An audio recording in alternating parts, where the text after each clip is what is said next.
Here's a message for the parents. Want to rob your kid of all forms of comfort, stripping away every ounce of confidence that he has, while also blowing tons of money that you could be using on special family gatherings at the same time?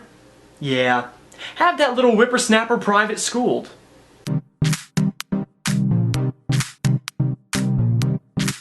Hi everybody, welcome to Sunday Night. I am Dylan Morgan, and being Sunday night, that means that tomorrow is Monday. Whatever. Monday, of course, begins the school week. Now, yours truly is private school, which means that I'm stuck up and rich. Right?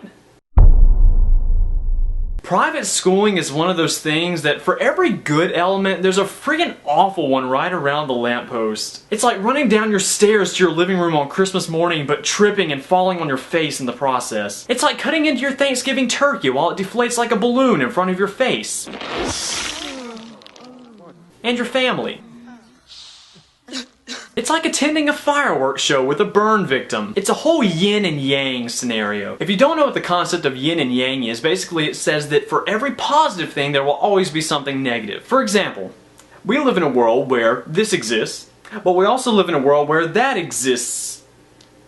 Therefore, for every perk, there will always be a quirk. One of the biggest factors of private schooling is the moolah. The money is so freaking high for private schooling. What does it even go to? I know some of you might say it's to pay off like the building or the plumbing or the heat, but is $500 a month for 400 students really just enough to pay off that ice chamber that you call a classroom? I'm not kidding, guys. The warmest place in my school are the bathrooms. Squirrels go to hibernate there during the winter. And sometimes students! Next is the assemblies, and mother of God, do they drag. It's just a weekly ceremony of us piling into our gym like stupid 8-year-old girls in a sleeping bag, while some 60-year-old man talks about how social media, Facebook, is sin. Which brings up another thing. It's strange, those 60-year-olds who when they were children were dreaming about the future and progress, and now that it's here, they don't like it? They hate it? I don't really understand that. Why do you do this, adults? Why is progress such a monster to you? Anyways, once in a while, they're good. Like, for example, sometimes we'll have a 30-year-old former student talking about what it's like to be a refugee. That's always fun. On to education. One thing my school does not teach is finances. Why? I'm on my school's yearbook staff, and which, by the way, remember Yin and Yang? Yeah. I have no opinion on being on yearbook. None.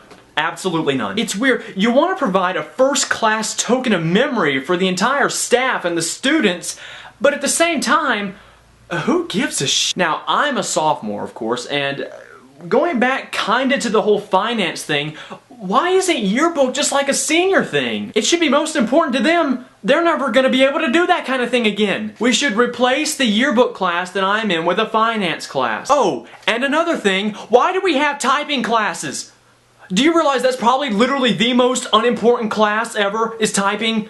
Is being able to type the national anthem in under 3 minutes really more important than eating? But I digress as I consume more fluid.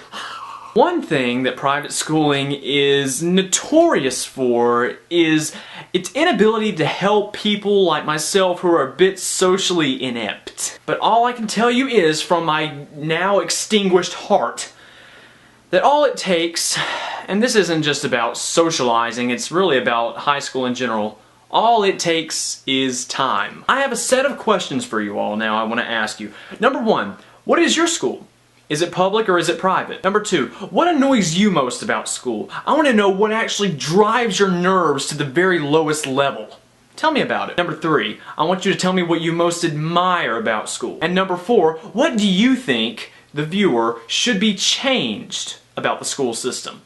What do you think could give it a more fulfilling experience to you as a high schooler? Your opinion matters, probably more so than mine does. High school is only 4 years. 4 years. 4 short years. It doesn't seem like it right now, but it will be. All it takes is courage that you may not think you have, but you do have. I have it, you have it, everyone has it. Now you might have noticed that I didn't mention college in this scenario. Well, I'm not talking to college students, I'm talking on behalf of high schoolers. We're taking this one step at a time. Thank you for watching Sunday Night. The best way to spend your day. I don't like that. Okay. Thank you. Thank you for watching Sunday Night. The best way to end your day. It's so stupid. Thank you for watching Sunday Night. The best way to end your... You know, it's getting pretty late. You better go to bed now. Once again, guys, thank you so much for watching. Please answer my questions in the comments below, and feel free to ask your own. You are obliged to anything at all. Also, a little side note, I will not be here next week. My friend Karsten will be doing next week's episode, and I will be doing the following week after that, and then he will be doing the following week after that. We are doing an interchanging week system thing. I don't know, he came up with it. So yeah, I will see you in 2 weeks. Like private schooling to my personality, as are my lips to this drink.